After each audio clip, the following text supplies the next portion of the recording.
What's up, everyone? Welcome to the Noizze Podcast, part of the Noizze Podcast Network, and sponsored by Satanic Tea Co. More on that in a little while. As ever, I am your host, / your boy, Kris, and this is a first for the Noizze Podcast. I'm being joined today, not by my very good friend and Mr. Single himself, Samuel Lewis, but again, he hasn't gone anywhere. Don't worry about him. We're going to be discussing the new Dirty Nell album next week. I'm joined by just three amazing human beings. I decided for the Frozen Soul review, as you can see by this episode's title, to do a co-review with the Bangers Mosh Podcast. You may not be familiar with them, although let's be honest, if you like Frozen Soul, then you probably follow death metal on a regular basis, in which case you probably are familiar with the Bangers Mosh Podcast. Dazz, Jimi and Defa, three huge death metal fans that have a real knack for spotting talent in the death metal scene and then promoting that. They've got an amazing podcast called Bangers Mosh Podcast that you can find on Apple Podcasts and Spotify. Anywhere you get your podcast, they will be there. And they've got a Twitter account at Bangers P that really is just a must follow account, really, in terms of an account that will keep you in the up to date realm of death metal, what's happening, what needs to be listened to, but also the breaking bands that you may not have heard before. Bangers and Mosh are amazing at just uncovering these phenomenal new artists that you would otherwise have not known about, which is how I first heard of Frozen Soul. I heard of Frozen Soul because I saw Dazz on Twitter, who I followed, putting these really funny memes out about being stuck in ice while listening to them. And I thought, I've got to listen to this band, man. Who's this Frozen Soul? As it turns out, they're actually fantastic. They're this brilliant, cool, interesting death metal band. And as you can see by the title of today's episode, we are reviewing Glacial Domination in full. Glacial Domination is out on May 19th via Century Media Records, and it is superb. Before I kick into the review with the Bangers and Mosh crew, I should tell you who we are. We are Noizze Podcast Network, and we are the Noizze Podcast, of course. You can follow us on Twitter at Noizze Podcast. You can also follow the general website handle at Noizze UK. The best way to support us is by liking, following, / subscribing, depending on whichever service you use. We will be on all of the services you use for a podcast: YouTube, Spotify, Apple Podcasts, wherever you listen. We will be there, and by far the best way of supporting us is by liking, / subscribing, / following. A quick word for our new sponsor, who are called Satanic Tea Co, and they are just both a band and a website / product that I absolutely adore the idea of and think they're just amazing. So who are they? Okay, so Satanic Tea Co, I should say, is actually exactly what it says on the tin. It is tea that is flavoured with what you might call quote unquote satanic ideas. So I'm on the website now. You can get this pitchblacknorth.com, and we're going to link that into the description on the video. But you've got Antichrist pumpkin spiced chai, Throat of Lucifer. I'll give you some more details on that in a moment. Satan's Slumber, and then your classic Vanilla Earl Grey. How could you miss Vanilla Earl Grey? I just think that fits perfectly into that list of horrendous sounding names. You've got coconut chai, and you've got black lavender flavoured tea as well. They also do coffee. They do gift cards. They do amazing merch. We're going to link all of that in the description below. They're also a Satanic Tea Co, are also an incredible, cool, interesting death metal band that sing songs about chopping humans up and making them tea. They are pretty much unmissable, I have to say. And if I listen closely, I can probably hear you thinking, what on earth is in Throat of Lucifer, Kris? Well, in Throat of Lucifer, you get Alberton, peppermint and lavender styled tea. There is also some allergy info there as well. You get about 25 to 30 servings per bag. And you're looking at around about £9, which isn't too bad when you think about the price of PG tips and tofu, etc. these days. So yeah, a huge shout out to Satanic Tea Co. We've been big fans of what they've been doing for a while now. I think they're really cool. I think they're really interesting. Can only recommend that you head out at the very, very least and you check out the merch, and because there's some really, really cool t-shirt ideas branded around there. Some really, really cool spoons. Anything you can think of that could be linked to the idea of tea. Somehow this band / brand has thought of how to infuse that with the idea of cutting people up. Just amazing. So as you've seen by today's title of the episode, we're going to talk about Frozen Soul's new record, Glacial Domination. I'm not going to hang about any longer. I'm going to cut straight into the review review now. Remember to like, /follow, /subscribe, depending on whichever service you are using. It's the best way to support us. And a shout out to our new sponsor, Satanic Tea Co. Thank you very much for listening. I hope you enjoyed this review, man. I will see you for the Dirty Nil review with Sam, which will be out the week after Frozen Souls review is released. I love you very much. Keep supporting us, please. Thank you.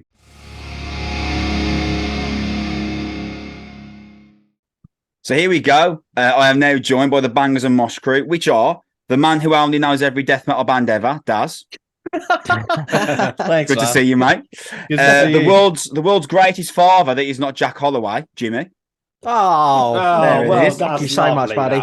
And the greatest Italian that is not Paolo Maldini, Defa.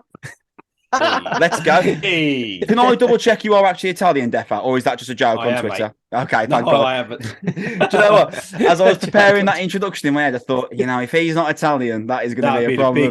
That'd be the biggest con ever, isn't it? Yeah. I was thinking I was wondering whether it was just like a big personal joke on Twitter or something. So I thought, I'm rolling the dice here, man. If this guy's not Italian, that's going to be a problem. I'm going to really embarrass myself for the 5th time today. His name's Steve, really. Steve Jones. Lads, we're here to review this amazing new Frozen Soul record, but I only know about Frozen Soul because of you guys. So really, this is going to be me punching in my thoughts around the album while you guys discuss it. I'm going to be honest, because I'm going to cast my mind back 2 years ago. Daz, I remember you were kind of posting memes and gifs of people frozen in ice and stuff, talking about Frozen Soul. And I was like, who's this band? I've got to listen to this. And Crypt of Ice, just an amazing album. Daz, how did you hear about them? Was it because of our Lord and Saviour K-Man riffs? It's weird actually, because I don't actually remember. I remember hearing about them because they were on Maggot Stomp to begin with. So I had my ear firmly planted to that roster for quite some time. And when they were released Encased in Ice, it was like a EP. Mm-hmm. Sort of picked up from there, and then that blew up, didn't it? Yeah, it wasn't that much of a time frame between when I kind of discovered that to when they dropped the debut full length. So yeah.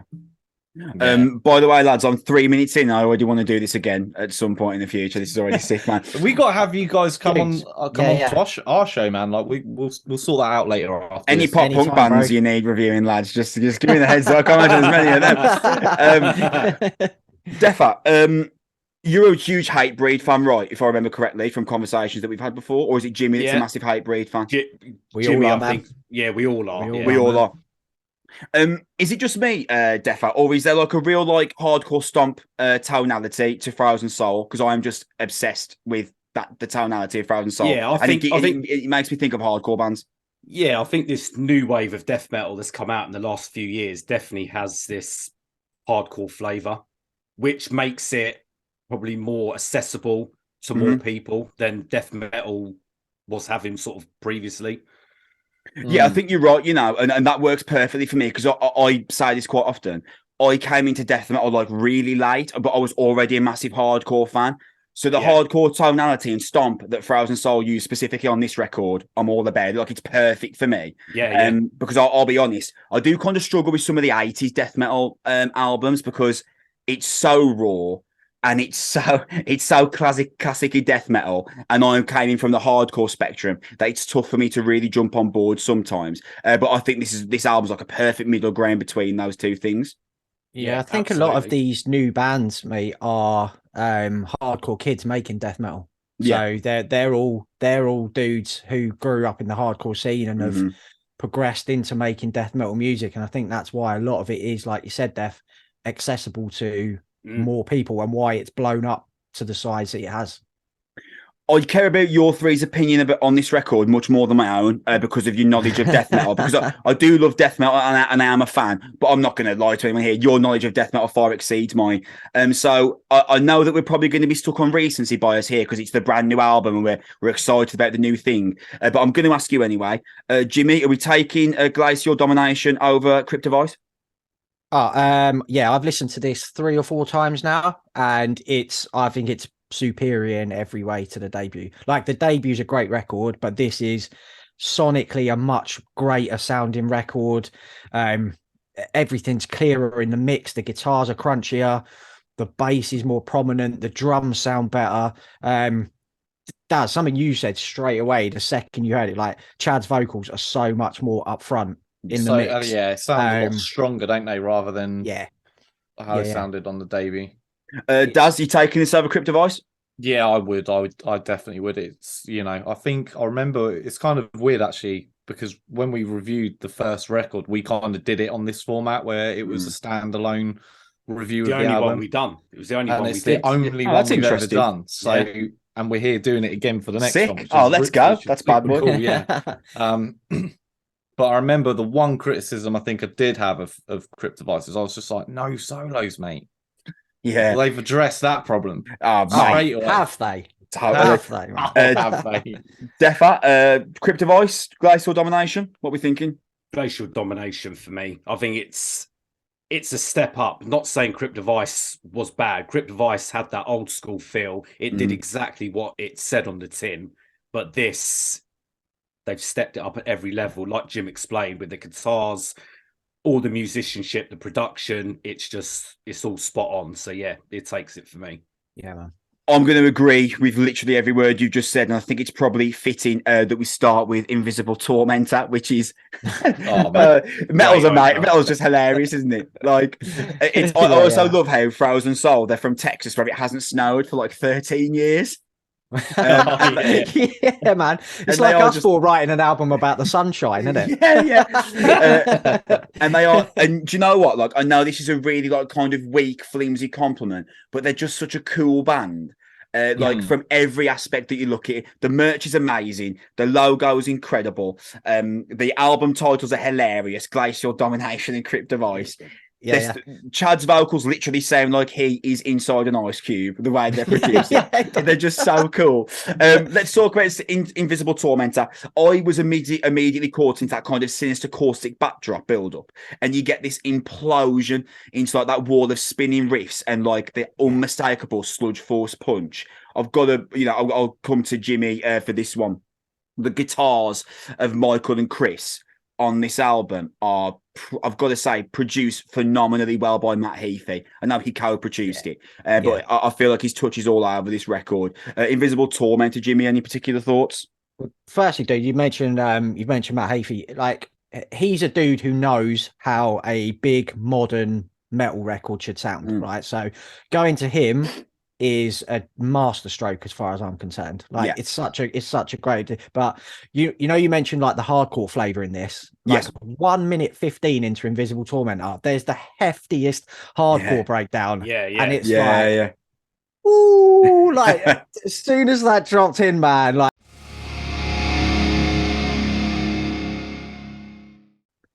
Sorry guys, my laptop just froze a little bit there. If I went, that's right. You were literally frozen, mate.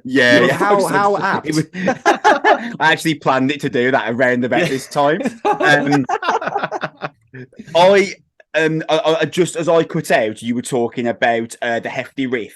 And in the middle of Invisible Tormentor, and I think it's a perfect time for me to now cross over to Daz, because he mentioned that solos were the one thing he felt was missing from Crypt Device, and you get an absolute bad boy solo in this song. Daz, Invisible Tormentor.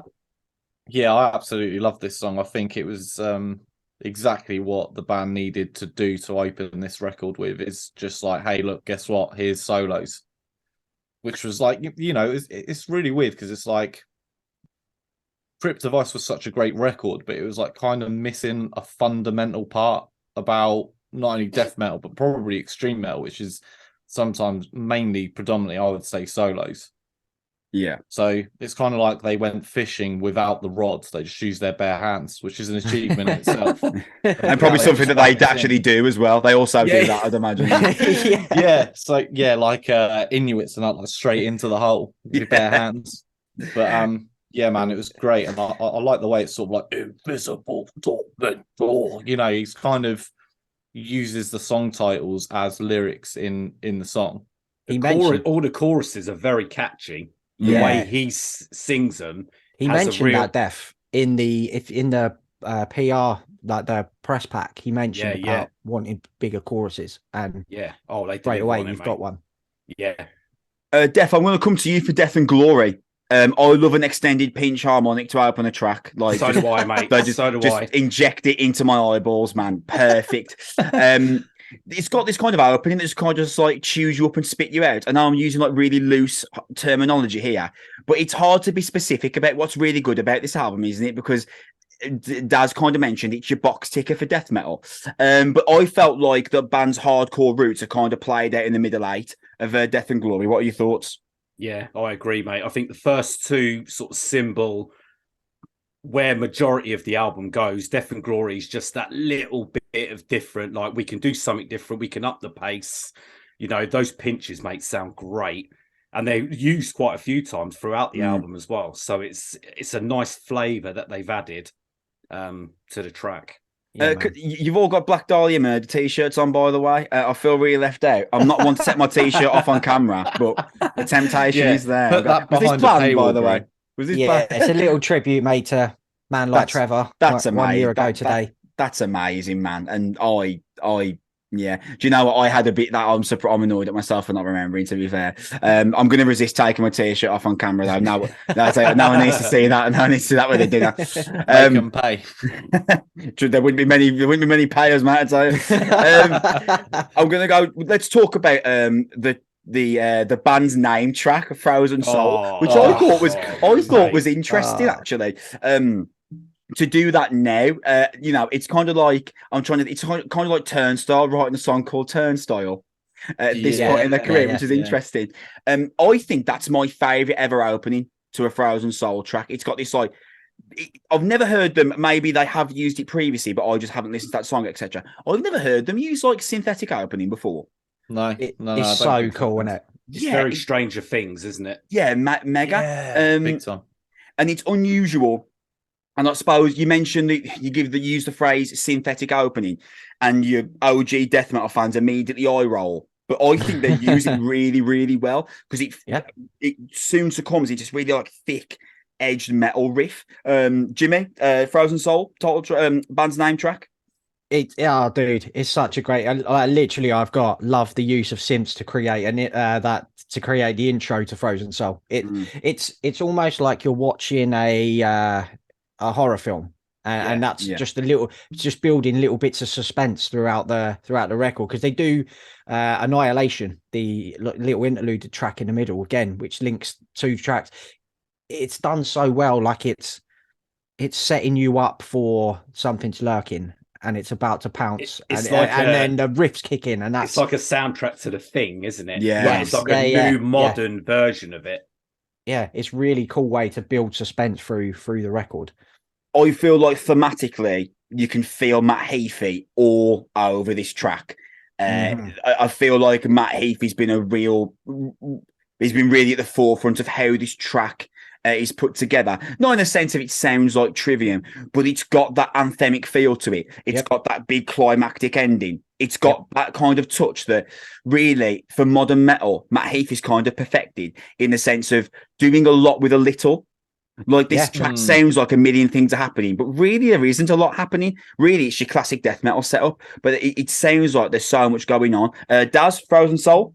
I love this song. It was definitely one of the standout tracks on this record. You know, I think the lead riff into that chorus is amazing. The chorus itself is so good, man. Yeah, man. You know, catchy choruses in death metal is becoming a thing, and it's wicked. Does anyone want to talk to me about Matt Dennard's drumming on this album? Because I think Matt's drumming is absurd on this album. Specifically on Assimilator. Yeah. Mate, that drum fill, man. Whoa. Honestly. Mate.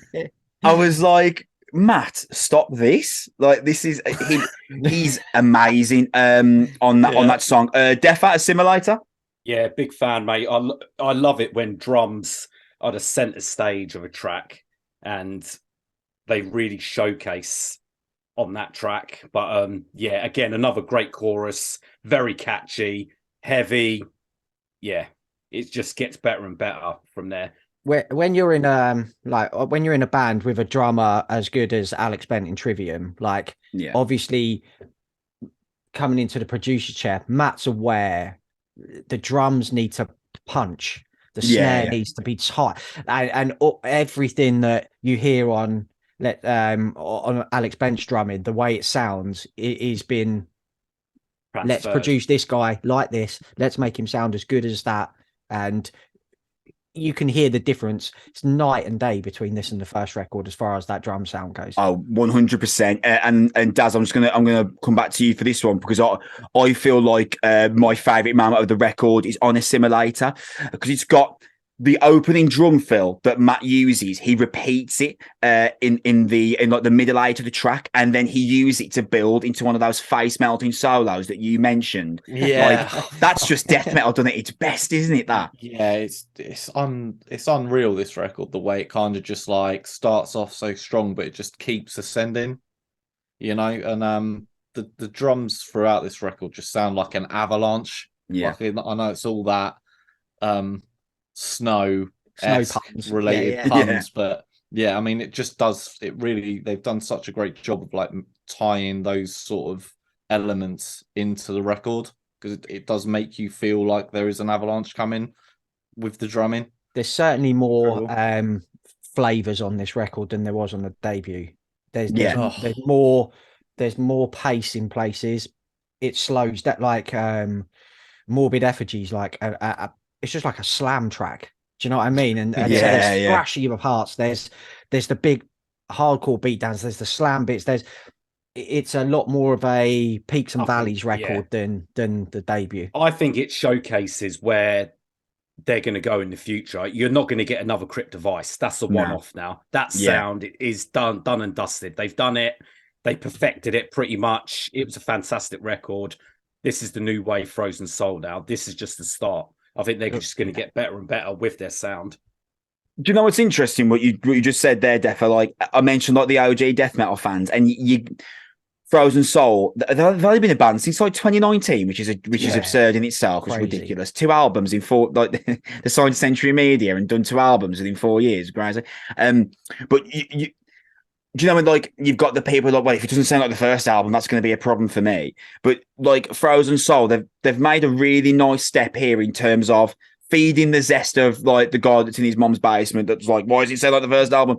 And also like doing some, like feeding in the hardcore track that brings someone like me on board as well. Not easy to do, but I think they've smashed it on this album.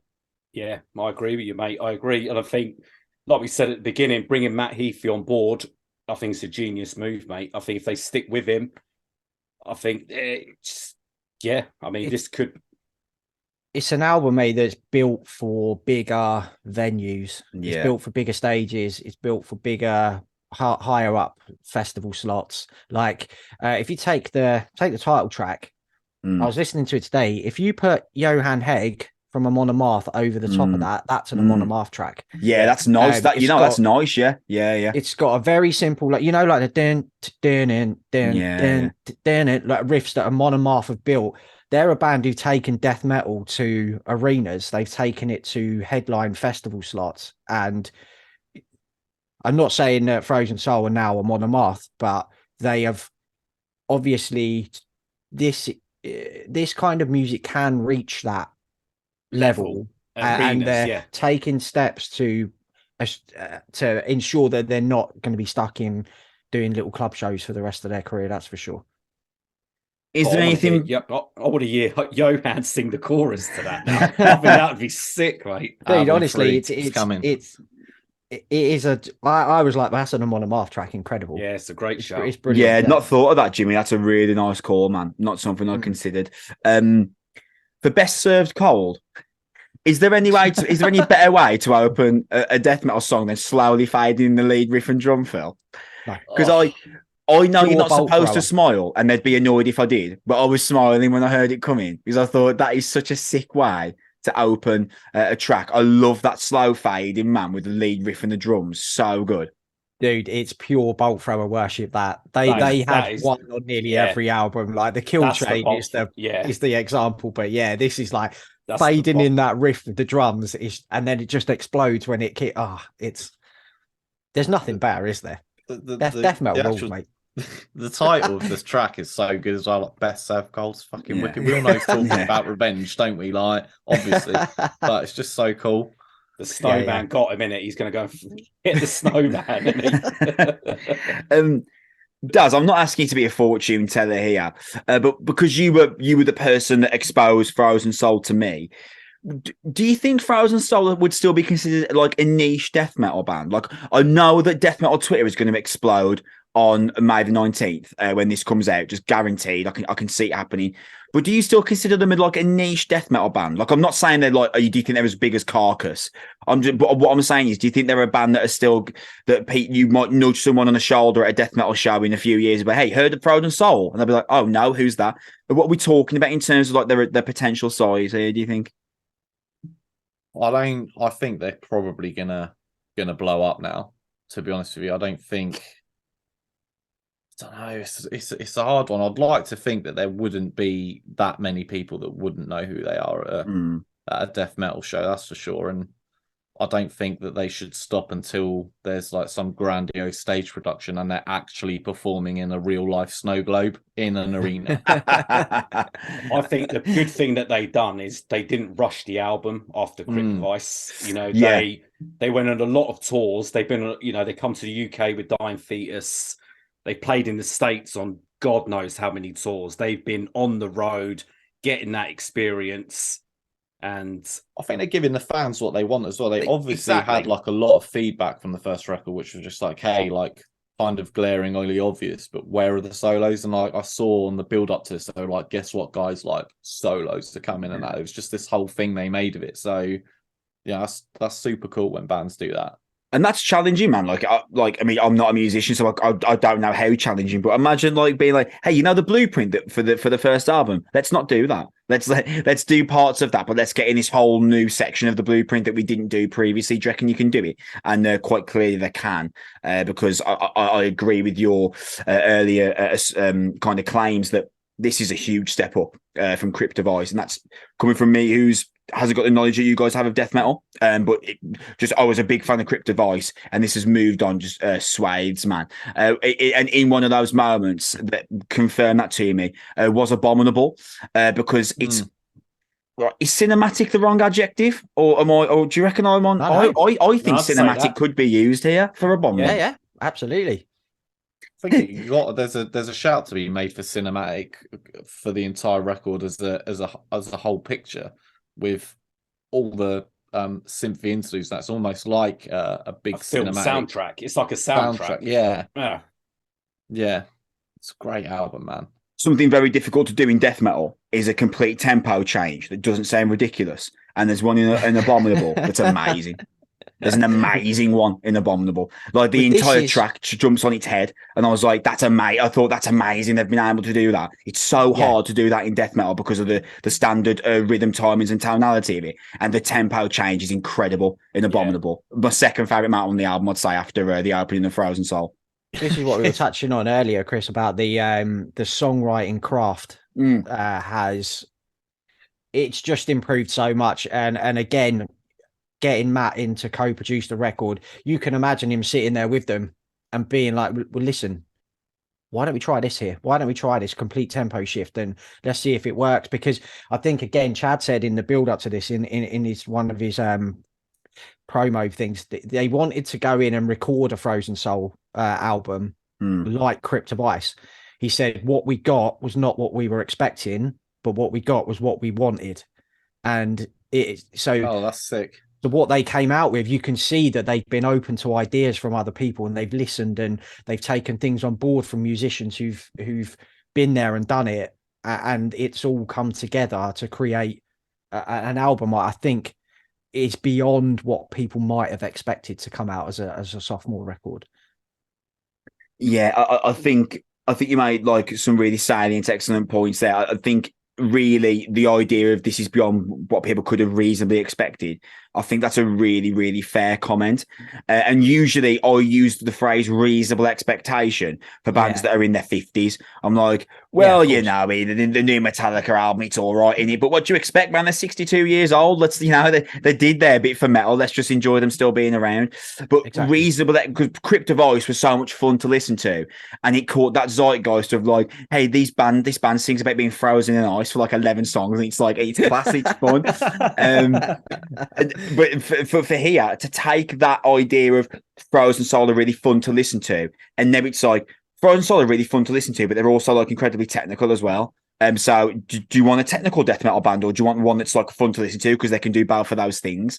Yeah, and I think that leads beautifully into a closing song, Atomic Winter, which might have every idea that you can possibly have in death metal thrown into one like 4-minute song. It's literally, it's got the scathing icy vocals, it's got a low and slow guitar tone, it's got breakdowns, it's got cymbal-led drum fills. I'm not really sure what else it could have had that death metal usually stands for. Yeah, exactly. Like, what more do you want? Like, that's one of Defa's favorite phrases when we've. What more do you want? Exactly. What more do you want? They've given you everything for 10 track, and then you get Atomic Winter, which is like a culmination of everything they do best. What a way to end the record. What more? Yeah. What more do you want? Gonna close out here, lads. First of all, I just cannot thank you enough for your time, man. That's right, man. Just as sick as I thought this could possibly be. Again, I'm not going to put a gun to your head and force like kind of recency bias, but I'm just curious. I've got no doubt you've heard more death metal records this year than myself. Are we putting this in the top 5? Are we putting this in the top 3? Like, where's it immediately started sitting for you? I'll start with yourself, Jimmy. Well, just something I wanted to say quickly, mate. I just wanted to touch on the absolute quality of these new death metal bands at the moment, because the sophomore slump is a big thing in music, right? It's a known phenomenon, right? You take Undeath, right? Yeah. Take Frozen Soul now. Take Sanguisuga Bog now. Yeah. Who smashed their debut out of the park this year. I've no doubt here in the first 200 Stab Wounds tracks that's going to do the same. Like, these bands are here to stay, man. And like, if you're listening to this and you're a death metal fan and you haven't checked out these newer bands, do it, because we should be backing these bands hard, man. Because Cannibal Corpse ain't gonna be here forever, Obituary ain't gonna be here forever, Deicide ain't gonna be here forever. These bands are the future. These bands are the future. Yeah. And we should be backing them hard. And this is definitely in the top 3 death metal albums I've heard this year. 100%. Yeah. Also, the snare sound on Sanguisuga Bog's new album.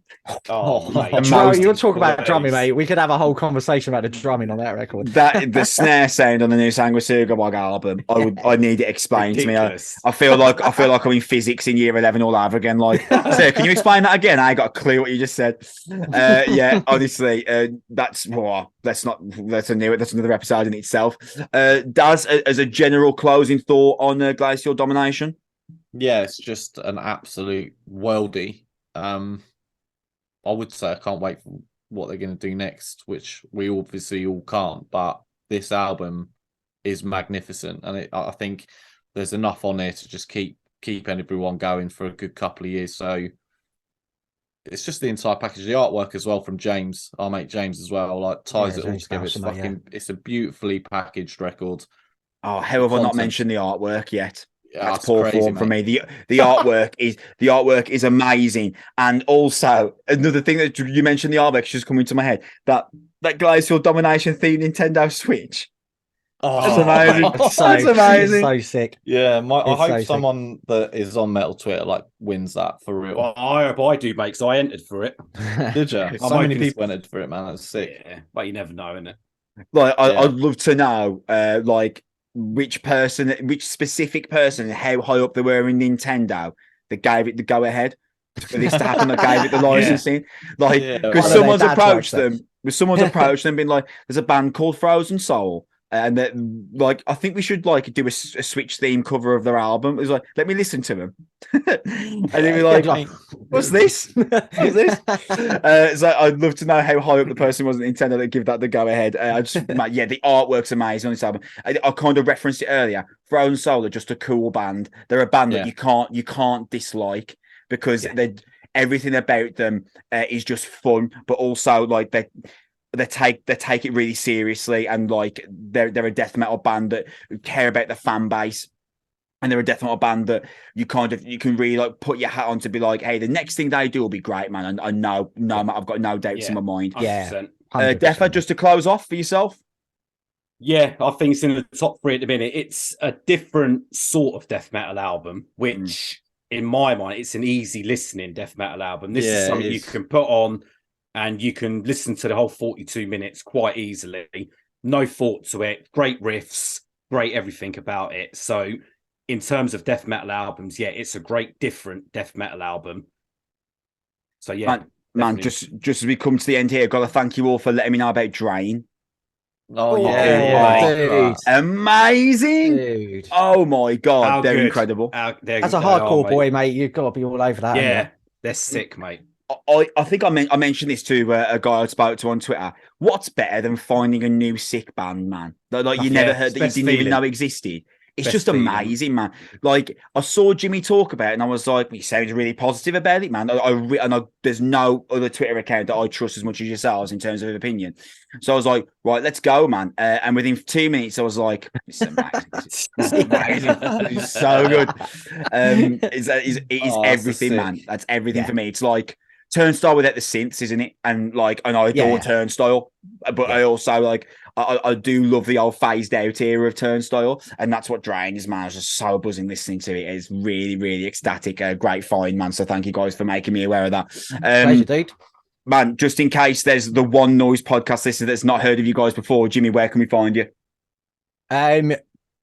Just search us up, mate. Spotify, Apple, wherever you get your podcast, Bangers and Mosh Podcast. You can find us there, and Twitter at Bangers P is the best place to. We're always on there. We've literally got no lives outside of this. So. We live on there. So yeah, Twitter at Bangers P, man. Come and have a chat.